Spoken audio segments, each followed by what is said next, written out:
bienvenue dans cette nouvelle vidéo. Alors aujourd'hui cette vidéo traitera de comment trouver un appartement sur Paris à pas cher sans te ruiner.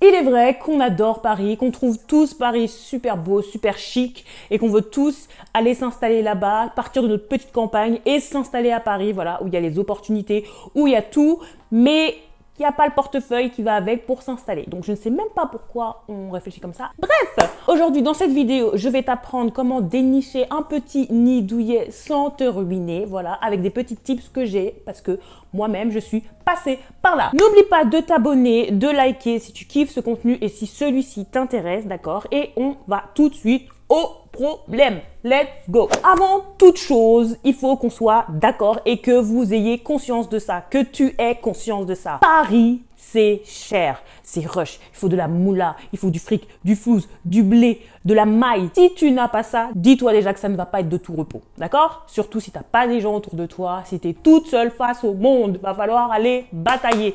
On n'est pas dans Emily in Paris ici, hein. Crois-moi, ça va être compliqué.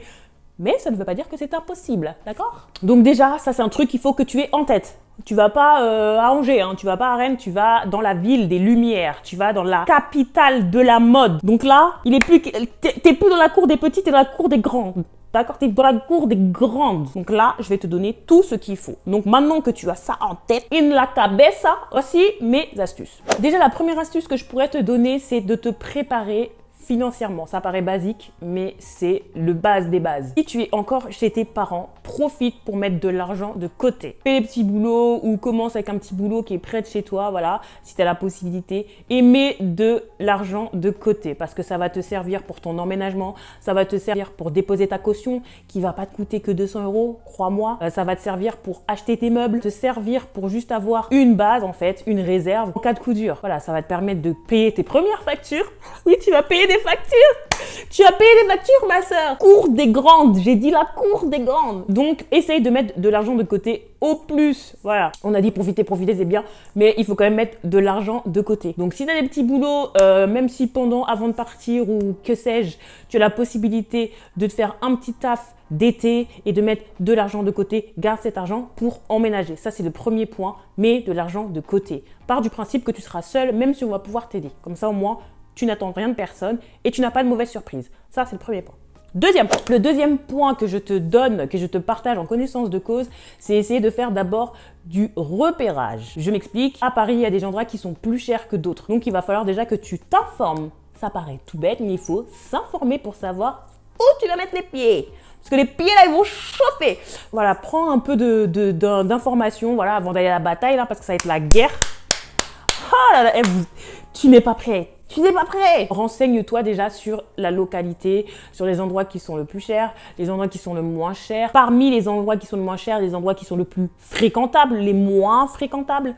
Parce qu'il ne faut pas non plus avoir là-bas du c'est pas cher donc je vais faire une bonne affaire. Non, non, non. Parce que si c'est pas cher et que tu habites à Aubervilliers, tu vas voir. Si c'est pas cher et que tu habites à Saint-Denis, mais Saint-Denis et que tu viens de ta petite campagne, tu vas voir. Les vrais savent déjà. C'est une réalité, hein. Je ne suis pas là en train de pointer des gens du doigt, mais tu as plus de problèmes voilà, quand tu es à Saint-Denis que quand tu es à Paris 8e, d'accord? Et encore, maintenant, ça se discute. À savoir que si tu vas habiter dans Paris même, il y a des endroits qui sont sympas. Tu peux sortir et tout. Du style des quartiers genre Ménilmontant, La Villette, des endroits sympas, ou 19e, 20e, des trucs sympas. Et pas trop chers, qui sont presque en périphérie, mais qui restent à Paris. Donc c'est un peu des endroits abordables, on va dire, si tu veux rester à Paris. Et ensuite, il y a la deuxième possibilité, c'est d'aller vraiment en périphérie. Donc aller dans ce qu'on appelle la banlieue. Donc 91, 92, 94, 80. T'as compris. Et là, c'est encore moins cher, mais c'est légèrement plus loin, mais ça ne veut pas dire qu'il faut pas les regarder parce que c'est pas parce que tu habites en banlieue, c'est pas parce que tu habites à Paris que tu mets moins de temps parce que tu es à Paris d'aller à un point A à un point B. Crois-moi, parfois tu mets beaucoup moins de temps en étant en banlieue qu'en habitant à Paris même. Petit tips des initiés. Donc ça, c'est le deuxième point. Fais du repérage avant de partir, avant de faire quoi que ce soit. Voir si dans le budget que tu as déjà mis de côté par rapport aux économies que tu as faites, si tu peux t'offrir quelque chose en adéquation avec le type de vie et le type de logement que tu recherches. Donc, ça nous amène au point suivant qui est justement par rapport à ces recherches, trouver les bonnes affaires. Les bonnes affaires, ça se traduit par différents sites. Donc, tu as des sites comme Se Loger, PAP, Bien Ici, Le Bon Coin, mais attention, warning, tu peux vite tomber sur des arnaques. Tu peux aller aussi dans des agences immobilières si tu peux te le permettre. Plus c'est encadré, moins tu as de mauvaises surprises, en général. Mais il y a de tout, faut le savoir. Tu as aussi la possibilité d'aller sur des groupes Facebook où justement tu peux trouver des annonces intéressantes, pas trop mal, voilà, des gens qui partent, machin, et ils ont besoin de trouver un nouveau locataire pour justement leur bailleur. Et donc voilà, c'est un petit échange, un petit souk. Pareil, il faut faire attention de ne pas tomber sur des arnaqueurs. Les belles images, super beau, un loft magnifique en plein Paris 8e qui coûte 600 €, 50 mètres carrés. C'est du fake, hein, je te le dis tout de suite, sinon je serai là-bas. Voilà!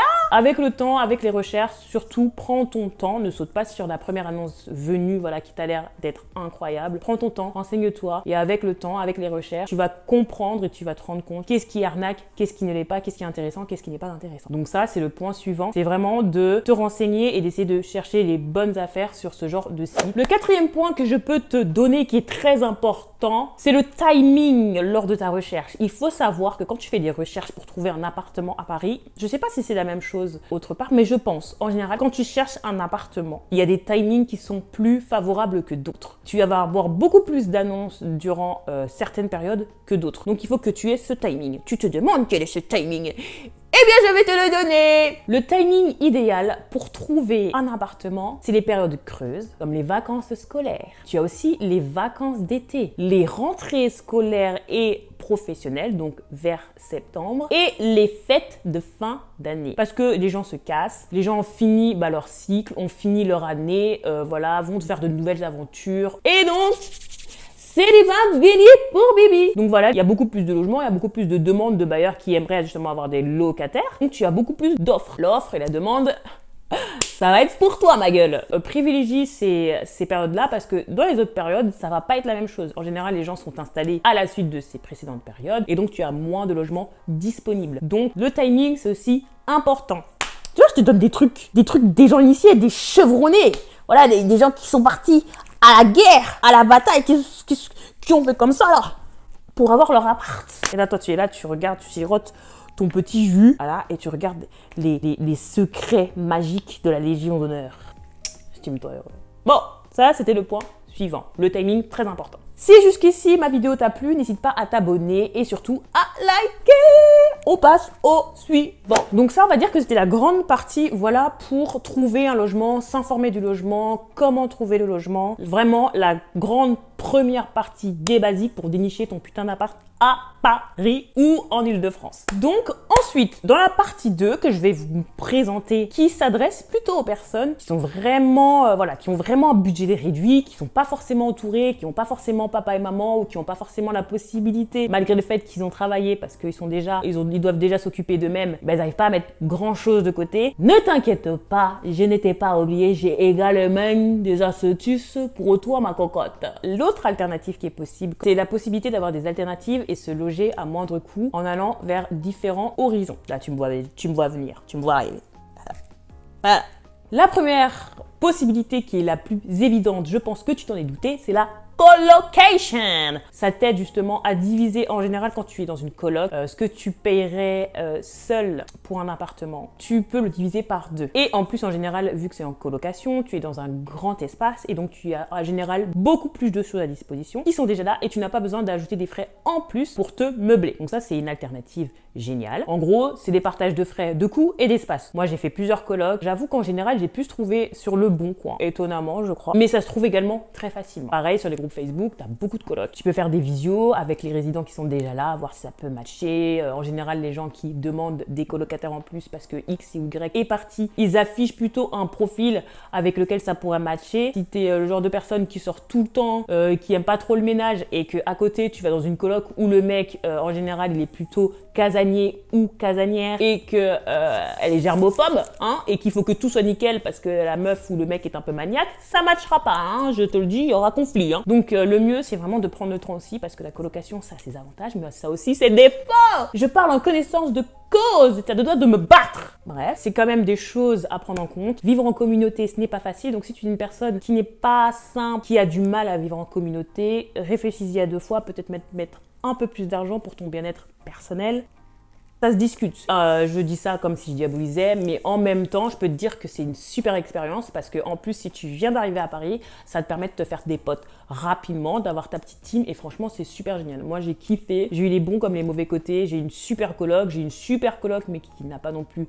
Enfin, voilà, il y a aussi des accros. Et ça te permet vraiment, si tu es le genre de personne qui aime pas vivre seule, qui aime pas aller à la recherche des gens, c'est une superbe alternative. Tu te fais des potes, vous sortez. Parfois, c'est des gens qui sont déjà là, donc ils peuvent t'emmener, te faire découvrir des trucs. Ça peut être aussi des différences d'âge. Donc, il y a des personnes qui pourront aussi te donner d'autres tips par rapport à plein de choses sur Paris, sur l'Île-de-France ou même dans ta vie. Enfin, c'est des super rencontres. Les rencontres, c'est toujours un kiff. Ça permet aussi peut-être de rencontrer le boy, le mec. Donc voilà, c'est aussi une bonne alternative. Voilà, il n'y a pas que des inconvénients, il y a aussi beaucoup d'avantages, surtout beaucoup d'avantages. Donc coloc, ça c'est la première alternative, les colocations. Tu as aussi une deuxième alternative, les résidences étudiantes et les foyers. Moi personnellement, je n'en ai pas eu besoin parce que j'ai fini mes études chez mes parents, donc je n'ai pas eu la nécessité d'aller vers ce genre de choses. Néanmoins, ce sont des choses qui existent parce que j'ai des potes qui ont dû passer par là. Et donc il y a des foyers, il y a des résidences étudiantes, voilà, qui sont dédiées que pour les résidents étudiants, voilà, donc qui ont le statut étudiant. Et pareil, il y a des facilités de coût, des logements en fait qui sont réservés pour vous, pour nous, et donc ça nous permet d'avoir un catalogue déjà pré-réservé en fait des logements disponibles sans devoir galérer et aller à gauche à droite. Après, je sais que quand même, bon, ça a ses avantages, mais il y a aussi des inconvénients comme tout. Je suis pas trop calée sur le sujet, mais je sais que quand même il y a des prérogatives à avoir pour pouvoir être éligible et être accepté dans ce genre d'endroit. Il y a plus d'inconvénients dans les foyers que dans les résidences étudiantes, parce que les résidences étudiantes, en fait, c'est un appart, et, tu fais ta vie quoi.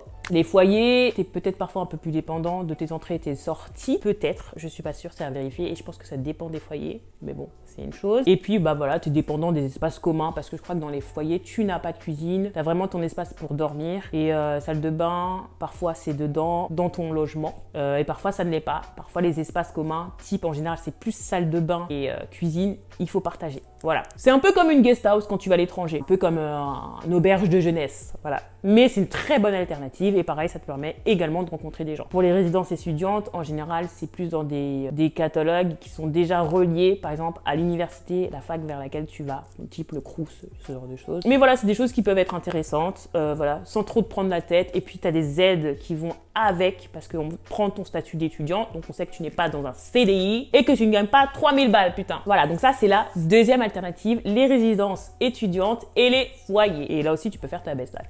La troisième et dernière alternative que je peux te proposer, c'est les endroits atypiques sur des courtes durées que tu peux louer. Alors moi je l'ai pas fait, mais ça aussi forcément vu que j'ai tout cherché pour trouver un appart, je suis aussi tombée dessus. Tu as la possibilité d'aller dans des endroits atypiques. Le basique des basiques, tu peux passer par Airbnb. Tu loues ton truc pour le tel mois juste de temps à temps et t'es tranquille. Donc ça c'est très bonne alternative si tu veux pas te prendre la tête et en général tu n'es pas déçu. Même si parfois tu peux être très surprise, ma sœur. Donc ça, c'est quelque chose que tu peux faire. Et tu as aussi des endroits typiques, type péniche, des petits lofts. Tu peux même aller chez l'habitant. En général, c'est avec des personnes âgées. Tu peux tenir compagnie à des personnes âgées. En contrepartie, elles te logent, te nourrissent, te blanchissent. Et ça, c'est vraiment très sympa parce que voilà, si tu as le cœur sur la main ou si tu es une personne très sociable, voilà, ou très proche des personnes âgées ou de nos seniors, ça peut être une très bonne alternative. Là encore, il peut y avoir des inconvénients parce que tu n'es pas vraiment chez toi et que tu dépends aussi des règles de l'habitant. Parce que forcément, si c'est une personne âgée, il peut avoir des règles. Après, en général, c'est le genre de personnes qui font ce genre de propositions. C'est des personnes quand même très open-minded, très ouvertes d'esprit et très simples à vivre. Donc bon, ça c'est une alternative, voilà. Il y a toujours des bonnes surprises, hein, donc il faut tenter, surtout si on n'a pas le choix, si on n'a pas beaucoup d'options. Il faut tenter. Donc ça, ce serait la troisième et dernière alternative, c'est vraiment essayer d'aller sur des endroits un peu plus atypiques, si c'est sur des courtes durées style Airbnb ou des endroits vraiment atypiques de par leur nom, pour trouver un peu une option supplémentaire qui te permet de pas engendrer beaucoup de coûts pour ton emménagement et logement. Voilà, donc ça, ce serait ma deuxième grande partie. La première grande partie, c'était vraiment comment trouver un appart, dénicher un appart, information, tout ça. La deuxième partie, c'est les alternatives que tu peux mettre en place si tu n'as pas un budget extraordinaire et si vraiment tu ne pars pas avec la même équité, la même égalité des chances, voilà, parce que tu n'as pas papa et maman. Et il y a une troisième partie qui est très importante, c'est le flouze. Comment optimiser son argent, sa maille, sa moula. Donc je vais te partager comment optimiser son budget appartement à Paris. Paris, Île-de-France, je me rappelle, Paris ou Île-de-France. Déjà, comme premier point, il faut savoir que tu as droit à des aides. Pas tout le temps, ça dépend de ton statut, ça dépend de ta situation, mais tu peux parfois jouir de certaines aides. Moi, j'ai pu avoir des APL, parce qu'il y avait éligibilité, toutes les conditions étaient réunies pour que je puisse avoir accès à ces aides. Moi, j'ai tout fouillé, voilà, pour avoir le maximum d'aides. Que voilà, même si j'ai mes parents, moi, c'était la culture de l'effort et c'était un peu, je te pousse dans l'eau, démerde-toi pour nager. Merci papa et maman. Bon, je regrette pas, mais parfois il faut faire violence et se débrouiller. Et la débrouille, c'est grave mon truc. Donc je peux te dire que j'ai fait tous les recoins. J'ai fait mon gros rat pour avoir les meilleures aides et pouvoir m'installer vraiment au mieux en enlevant le maximum de stress côté financier. Donc il faut savoir que tu as droit à des aides, donc des aides que tout le monde connaît, les APL, les ALS, tout ça, les trucs que tu demandes à la CAF. Donc il faut faire des demandes. Tu peux aussi solliciter ton bailleur pour savoir si le logement est éligible aux APL, tout ça, tout ça. Tu as aussi des aides de région, donc par exemple de ta région ou de la région vers laquelle tu vas, justement tu déménages, tu as des aides de déménagement, tu as des aides d'insertion professionnelle, voilà toutes ces petites choses qui t'aident à emménager plus facilement et avoir déjà un petit pécule pour pouvoir t'installer de manière pérenne et surtout sans stress. Ma gueule, t'as rien à perdre, donc je t'invite à aller le faire, mais je crois que tu as droit à une bourse d'étudiante justement quand tu vas faire un stage ou quand tu vas faire un truc bien précis ou que tu es en insertion. Pôle emploi aussi peut t'aider, je crois. Eh mais moi je vous dis, j'ai tout fouillé. J'ai tout fouillé. Je te rappelle. Paris, c'est cher. On veut pas que tu prennes de crédit pour aller à Paris, d'accord? C'est beau, les lumières, tout ça, la fashion, mais c'est cher. Donc, soyons des rats ensemble, main dans la main, soyons des rats, mais soyons tranquilles et sereins. Donc ça, c'est vraiment un point pour pouvoir gérer ton emménagement, gérer les finances et demander toutes les aides qui sont possibles. Ça, c'est le premier. Le deuxième point, ça, je l'ai pas appliqué parce que c'est un peu plus compliqué, mais c'est possible. Tu vas halluciner quand je vais te le dire. Tu vas halluciner parce que ça, je veux te dire encore. C'est vraiment un trésor unique, un glitch unique pour vraiment que tu puisses avoir un appart, d'accord? Et pas dépenser des milliers. Écoute-moi bien, c'est pas vrai, tu peux négocier ton loyer. Oui, tu peux négocier ton loyer avec ton bailleur. Tu peux négocier en fait ton loyer avec le propriétaire. Tout est possible. C'est comme quand tu vas à ton travail, dès le début, négocie. J'allais dire négocie ton salaire. Non, négocie vraiment ton loyer. Tu peux. C'est vraiment un truc qu'on connaît très peu, mais c'est vraiment quelque chose que tu peux faire. Donc c'est avoir un bon argumentaire. Le loyer se négocie dans le sens où si tu fais par exemple une petite étude de marché par rapport, par rapport à l'endroit où est l'annonce et que le gars il te le loue 20 fois plus que ce qui est toléré dans la zone dans laquelle il y a la location, tu peux négocier. Tu peux négocier par rapport à la durée du bail. Sache que le propriétaire, lui, ce qu'il veut, c'est absolument qu'il y ait quelqu'un de confiance, mais qui est quelqu'un dans son appart pour qu'il puisse avoir un retour sur investissement. Donc si tu lui mets, je vais rester pendant combien de temps, il y a possibilité qu'il soit un peu plus flexible, voilà, sur le loyer, par rapport à tes charges, tout ça, tu peux négocier. Donc n'hésite pas à négocier, ça c'est vraiment l'astuce la plus importante, je pense, de cette vidéo. D'accord? Tu me remercieras quand tu auras ton appart et tu m'inviteras aussi. C'est vraiment le deuxième point, négocie, n'hésite pas à aller à Paris, ma belle, à Paris, il faut avoir le culot, d'accord? Il faut mettre les 2 pieds, même les 3 pieds, les 4 pieds, les 6 pieds devant. Le torse bombé, tête haute pour avoir ce que tu veux, hein, parce qu'il y a des gens. Hey! Moi, dis-toi que j'ai fait une lettre à mon propriétaire, je l'ai limite harcelé. Bon, faut pas abuser, mais j'ai mis le paquet pour avoir mon appart. Aujourd'hui, je suis dans mon appart, c'est incroyable. Peut-être qu'un jour, je ferai un appartement tour. Donc, n'hésite pas à mettre le paquet, ce n'est jamais trop. Enfin, le troisième point de cette dernière partie, qui peut être très sympa, c'est d'économiser les frais sur ton emménagement. Il y a 2 possibilités quand tu prends un appart, c'est soit les meublés, soit les pas meublés. Donc, tu peux prendre déjà un appart meublé si tu n'as pas envie de te faire yesh avec tout ça, d'accord? Il faudrait juste faire attention parce qu'après il y a une caution, hein? Et si tu fais de la merde, ta caution, raus, elle saute. Si tu veux aller vraiment sur un truc vierge, voilà, pour pas te faire chier, que tu n'aies pas de grosse caution, en tout cas par rapport au mobilier à payer, si tu fais une rayure, va sur un non meublé. Et donc ça voudrait dire quand même qu'il faut que tu meubles ton appartement. Moi, c'est ce que j'ai fait. Moi, je suis la première locataire de mon appart. Oui, monsieur! Mais c'était vide. Donc, il a fallu tout aménager de A à Z. Et c'était un bourbier. Je me suis fait les bras les cuisses, mais j'y suis arrivée. Donc quand c'est comme ça, il y a des possibilités, voilà, pour économiser sur des frais d'emménagement. Donc là, il va falloir aller chiner, il va falloir aller sur le bon coin à fond les ballons, d'accord, pour regarder la petite table pas chère qui coûte 10 balles. Moi, je suis partie dans un restaurant, d'accord, j'ai du coup demandé un putain d'Uber qui me ramène chez moi pour aller prendre des chaises dans un restaurant. Voilà, ils balançaient les chaises. J'ai eu 4 chaises de cuisine, hein, mais vraiment des vraies chaises, à 25 € les 4. Si tu veux en avoir des neuves, voilà, c'est 150 € facile, d'accord, 200 € le kit. Donc voilà, je préfère aller au bon coin et me faire chier avec mon Uber. Blague à part, n'hésite pas à aller chiner, à aller prendre, de faire de la récup, de la deuxième main, voilà. Demander à tes amis, ta famille, des trucs qui servent plus, et tu changeras au fur et à mesure si tu as besoin de trucs neufs. Mais je te conseille fortement d'acheter des trucs pas trop chers. Parce que quand tu vas devoir t'acheter une putain de machine à laver, tu te doutes pas combien ça coûte une machine à laver? Moi, j'ai découvert la vie en ayant un appart. J'ai découvert qu'une machine à laver, ça coûtait 400, 500, 600 €. J'ai dit quoi? Je vais devoir vendre un rein pour acheter une machine à laver? C'est comment? C'est quoi? On n'est pas venu ici pour souffrir.